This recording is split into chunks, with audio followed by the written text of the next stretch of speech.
that is entitled The Joy of Jesus and the Cross.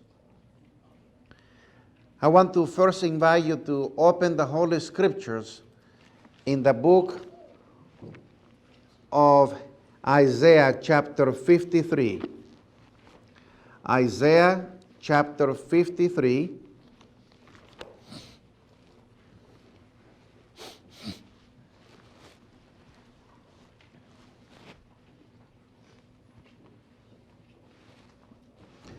And notice what the Bible tells us in verse 1.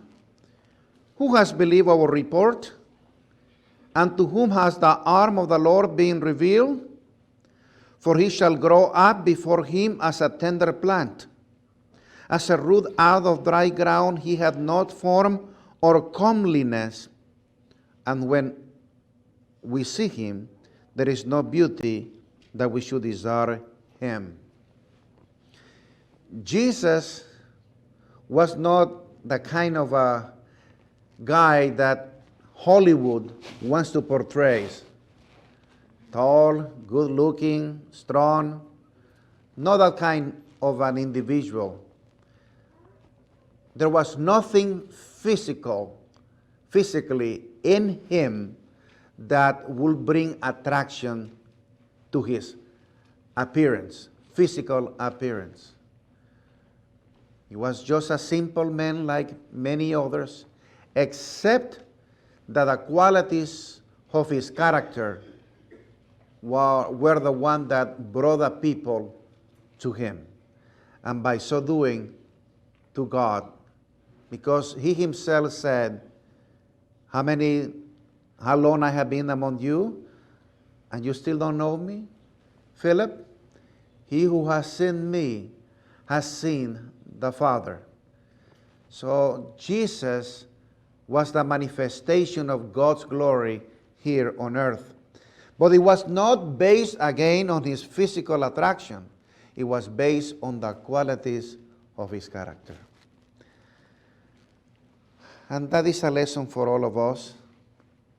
Our intrinsic value is not how we look. Our intrinsic value is that we value to God so much that he sent his only begotten Son to save you and to save me. Then verse 3 tells us that he was despised. He is despised and rejected by men, a man of sorrows and acquainted with grief. And we hid, as it were, our faces from him. He was despised and did not esteem him. Then we're going to jump to verse 7. He was oppressed, and he was afflicted, yet he opened not his mouth. He was led as a lamb to the slaughter, and as a sheep before its shearers is silent, so he opened not his mouth. Notice now in verse 10, yet it pleased the Lord to bruise him. He has put him to grief. He has put him to grief. When you make his soul an offering for sin, he shall see his seed. He shall prolong his days, and the pleasure of the Lord shall prosper in his hand. He shall see the labor of his soul and be satisfied. By his knowledge, my righteous servant shall justify many, for he shall bear their iniquities. Two phrases are very key that I want to highlight in my message today. And one of them is verse 10 again, and in the middle of that verse, it says that he shall see his seed. He shall prolong his days. And then it says in verse 11, he shall see the labor of his soul and be satisfied. Just to give you an idea of what Jesus was dealing with, I want to share with you a few statements from the book Desire of Ages. And let me share with you, beginning with page 686. As Christ felt his unity with the Father broken up, he feared that in his human nature he would be unable to endure the coming conflict with the power of darkness, In the wilderness of temptation, the destiny of the human race had been at stake. The destiny of the human race. Christ was then conqueror. Now the tempter had come to the last fearful struggle. For this he had been preparing during the 3 years of Christ's ministry. Everything was at stake with him. If he failed here, his hope of mastery was lost. The kingdoms of the world would finally become Christ. He himself would be overthrown and cast out. But if Christ could be overcome, the earth would become Satan's kingdom, and the human race would be forever in his power. With the issues of the conflict before him, Christ's soul was filled with dread of separation from God. Satan told him that if he became the surety for a sinful world, the separation would be eternal. He would be identified with Satan's kingdom and would never more be one with God. Ponder on the depth of that statement. Satan is telling him, your identity, trying to save mankind and bearing all of their sin, it will be so displeasing to God that the break is going to be forever. And never again you're going to be again with him. Just imagine that someone comes to a child and says, you're going now, you are 10 years old, but now you're not going to see your father and mother for the rest of your life. That would be very crushing to any child. And notice now, and what was to be gained by this sacrifice? How hopeless appear the guilty and ingratitude of men. It is hardest feature Satan pressed the situation upon the Redeemer. The people who claim to be above all others in temporal and spiritual advantages have rejected you. They are seeking to destroy you. The foundation, the center and seal of the promises made to them as a peculiar people. One of your own disciples who has listened to your instruction and has been among the foremost in church activities will betray you. One of your most zealous followers will deny you. All will forsake you. Christ's whole being abhorred the thought that those whom he had undertaken to save, those whom he loved so much, should unite in the plots of Satan. This pierced his soul. As Satan is telling Jesus, one of your followers will betray you, the other one will deny you, and will swear that he doesn't have any association with you. The rest of them, everyone for their life, everyone save their own skin. They will live and forsake you.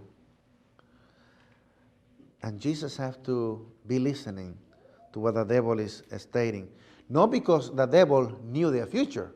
It's because the devil knows the prophecies. And he knew what was going to happen. And then the human the human heart longs for sympathy in suffering. This longing Christ felt to the very depth of his being. In the supreme agony of his soul, he came to his disciple with a yearning desire to hear some words of comfort from those who he had so often blessed and comforted and shielded in sorrow and distress. The one who had always had words of sympathy for them was now suffering superhuman agony. And he longed to know that they were praying for him and for themselves. How dark seems the malignity of sin. Terrible was the temptation to let the human race bear the consequences of his own guilt while he stood innocent before God.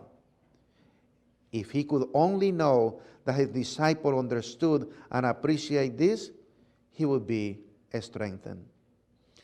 Then I have one more paragraph to read and one Bible passage, and I will bring my reflection to an end.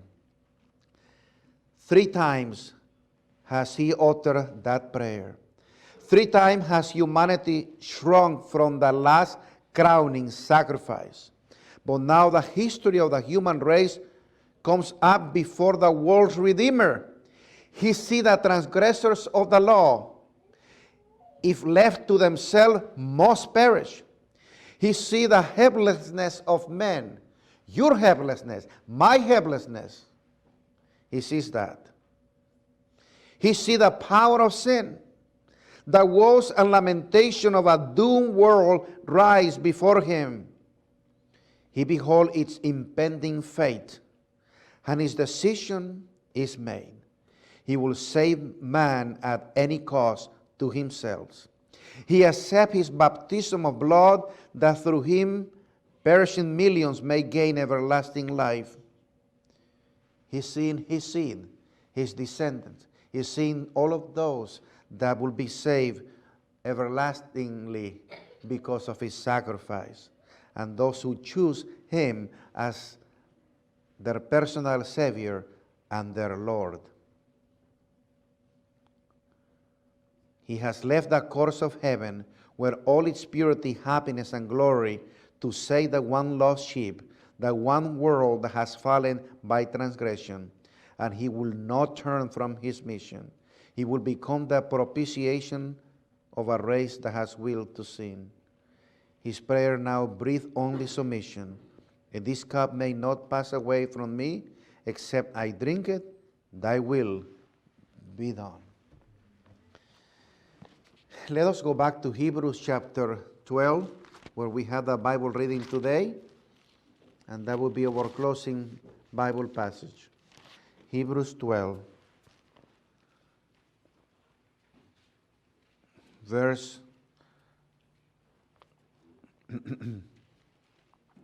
we're going to read beginning with verse 2. Looking unto Jesus, the author and finisher of our faith, who for the joy that was set before him endured the cross, despising the shame, and has sat down at the right hand of the throne of God. For the joy that was set before him, one of the most sweet words that Jesus heard as he was hanging from the cross was to hear the words of the thief, one of the thieves, who said, "Remember me, Lord, when you are in paradise." He was the first person to publicly accept him and to see that he was the Messiah, and he was wanting to take effective advantage of the provision that God was making for him to be in paradise by hanging on and believing in Jesus Christ. The same thing can be for all of us.